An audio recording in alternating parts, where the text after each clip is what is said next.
Guys आपने काफ़ी जगह पर सुना होगा कि फोकल लेंथ जहाँ पर भी आप जैसे बेसिकली आप इस वीडियो को देख रहे हो तो कैमरे से रिलेटेड ही वीडियो देखते होंगे या फिर कैमरे में इंटरेस्ट रख रहे होंगे, तो इस शब्द का आपने सुना होगा। तो बेसिकली ये जो शब्द है इसका मीनिंग क्या है, हिंदी अर्थ इसका ये है बीच से दूरी। तो ये बीच से दूरी क्या है, तो बेसिकली जो मेरा कैमरा है अभी मेरे को देख रहा है तो मेरे को ये कैमरा उल्टा देख रहा है, इसको हम बोलते हैं कन्वर्सन। लेंस के बीच में काफ़ी सारे ग्लास एलिमेंट्स लगाए जाते हैं, उसमें जो है एक जगह पर कन्वर्सन होता है। उस कन्वर्सन लेंस से लेकर के सेंसर जो होता है कैमरे का, उस गैप के बीच की दूरी को हम बोलते हैं फोकल लेंथ। बेसिकली हम जब भी किसी भी कैमरे के लेंस से जो कैमरे में यूज़ होते हैं उन लेंस को ऐसे देखते हैं ना, तो उनमें हमको जो भी चित्र होता है, जो भी सामने का व्यू होता है वो हमको उल्टा दिखता है। जैसे जैसे फोकल लेंथ हम यूज़ लेते हैं कैमरे में, वैसे वैसे हमको जो है पर्सपेक्टिव देखने के लिए मिलते हैं।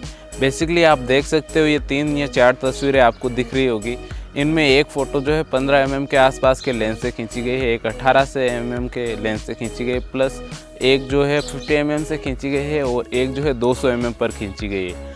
तो इन तस्वीरों में आप फ़र्क देख पा रहे होंगे कि पर्सपेक्टिव का क्या फ़र्क पड़ता है, अलग अलग फोकल लेंथ का क्या क्या फ़र्क पड़ता है। जो एक तो ऐसे चिपी हुई सी तस्वीर आपको दिख रही होगी और एक ऐसे फ्लेयर हुई तस्वीर दिख रही होगी।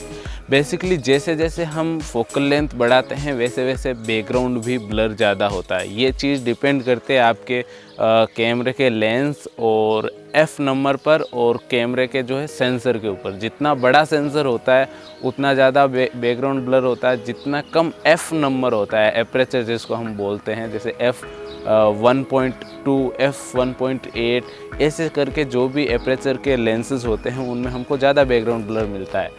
देखो फोकल लेंथ प्लस हम ज़्यादा फोकल लेंथ प्लस कम एपरेचर को जोड़ दें तो ख़तरनाक हमको ब्लर देखने के लिए मिलता है। अभी जो आपको मेरे बैकग्राउंड ब्लर देखने के लिए मिल रहा है ये हो रहा है 50 mm के एफ़ 1.8 के लेंस के साथ। अगर इसको हम 85 कर दें तो और भी ज़्यादा हो जाता है। इसीलिए लोग कहते हैं 70-200 का लेंस कैंडिड के लिए सूट करते हैं लोग, बेसिकली क्योंकि उसमें 70 से लेकर के 200 की फोकल लेंथ होती है, तो वहाँ पर आपको भयंकर बैकग्राउंड ब्लर देखने के लिए मिलता है। उससे ज़्यादा जो है किसी लेंस में आपको इतना ज़्यादा बैकग्राउंड ब्लर देखने के लिए नहीं मिलता है, क्योंकि उसमें जो एफ़ 2.8 का जो है एपरेचर दिया जाता है इतनी वेरिएबल फोकल लेंथ के ऊपर। तो ये होता है। आपको पता होगा जब हम खुद कैमरे को लेकर के सब्जेक्ट के पास जाते हैं जूम बिना किए तो पर्सपेक्टिव अलग निकल कर आता है।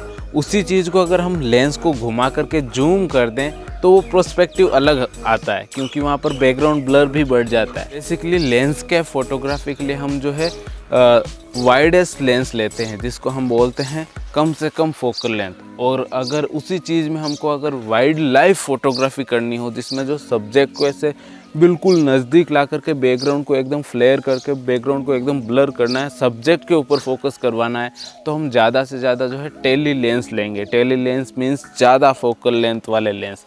जैसे मैंने आपको बताया था कि फोकल लेंथ बढ़ाते हैं तो उसके साथ साथ जो है बैकग्राउंड भी कंप्रेशन होता है और बैकग्राउंड में जो ब्लर इफेक्ट ज़्यादा आता है। अब एक सवाल और है कि क्या ये फोकल लेंथ फुल फ्रेम के ऊपर अलग आती है, क्या क्रॉप सेंसर के ऊपर अलग आती है? तो बेसिकली फोकल लेंथ चेंज नहीं होती है, फील्ड ऑफ व्यू चेंज होता है। बेसिकली फोकल लेंथ तो वही होती है, अगर आप फुल फ्रेम कैमरा चलाएंगे या फिर क्रॉप सेंसर चलाएंगे फोकल लेंथ वही रहेगी, फील्ड ऑफ व्यू चेंज हो जाएगा।